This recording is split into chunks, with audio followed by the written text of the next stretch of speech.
नमस्कार मित्रांनो, माझं नाव समीर दशरथ. आज आपण एका महत्वाच्या विषयावर चर्चा करणार आहोत, तो म्हणजे इन्व्हेस्टमेंट. आता बरेच जणांना किंवा आपण स्वतः जेव्हा इन्व्हेस्टमेंट करतो तेव्हा सुरुवात कुठून करावी? म्युच्युअल फंड करू की स्टॉक घेऊ की इतर कोणते माध्यमे, गोल्ड घेऊ, ETF घेऊ किंवा कॉर्पोरेट बॉन्ड्स घेऊ, अशा बऱ्याचशा प्लॅटफॉर्म मध्ये इन्व्हेस्टमेंटच्या आपल्याकडे संधी किंवा चर्चा किंवा आपण बरेचसे माध्यम ऐकत असतो. सुरुवात कुठून करावी हा सगळ्यात मोठा प्रश्न असतो. तर आज आपण त्याविषयीच बोलणार आहोत. सुरुवात करताना सगळ्यात महत्वाचा जो प्रश्न असतो तो इन्व्हेस्टमेंटचा, तो म्हणजे तुमच्या कुटुंबाचा बॅकअप.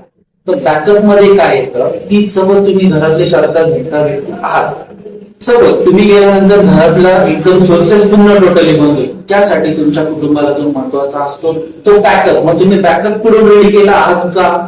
जर नसेल केला तर सुरुवात करताना पहिले तो बॅकअप तुम्ही स्ट्रॉंग केला. म्हणजे बॅकअप सुरुवात कुठून होते ती आपल्याला पहिले माहिती करून घेतली पाहिजे. एक टर्म इन्शुरन्स जो असतो किंवा डेथ इन्शुरन्स असतो किंवा अदर ज्या काही तुमची मोठी रक्कम तुम्हाला तुमच्या बचत तुमच्या कुटुंबाला मिळणार असेल तर तो बॅकअप मनी समजला जातो. सेकंड सोर्सेस येतात तुमच्या इन्व्हेस्टमेंटचे, ते म्हणजे म्युच्युअल फंड, गोल्ड, ETF. हे तुमच्या सेकंड स्टेप मध्ये येतात. तर त्या केसमध्ये तुम्ही स्टेप बाय स्टेप थोडी रक्कम गुंतवत जाता आणि तुमची ती रक्कम इन्क्रीज होत जाते. त्यानंतर थर्ड स्टेपला येतं ते तुमचं स्टॉक, रिअल इस्टेट, म्हणजे तुम्ही जागा वगैरे घेता, स्टॉक घेता. यामध्ये सपोज आता तुम्ही स्टॉक मध्ये इन्व्हेस्टमेंट करताय, त्या स्टॉक मध्ये इन्व्हेस्टमेंट करताना रिस्क थोडी जास्त आहे. सपोज तुम्हाला शेअर मार्केट बद्दल काहीच माहिती नाहीये तर त्यामध्ये रिस्कचा फॅक्टर जास्त येतो.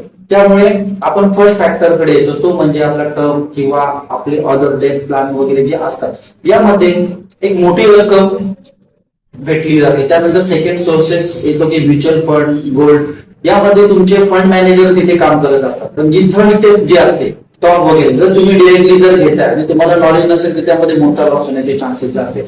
त्यामुळे पैसे इन्व्हेस्ट करताना कधी पण सेफ्टी जी असते ती म्हणजे फर्स्ट आणि सेकंड रो मध्ये आपल्या सेफ्टी जास्त असते. तर पहिला फोकस तिथे करावा. कोणताही आर्थिक कुटुंब तुमचं जे नियोजन आहे त्या कुटुंबाचं आर्थिक नियोजन करताना फर्स्ट, सेकंड, थर्ड स्टेप तुम्ही फॉलो केल्या पाहिजेत.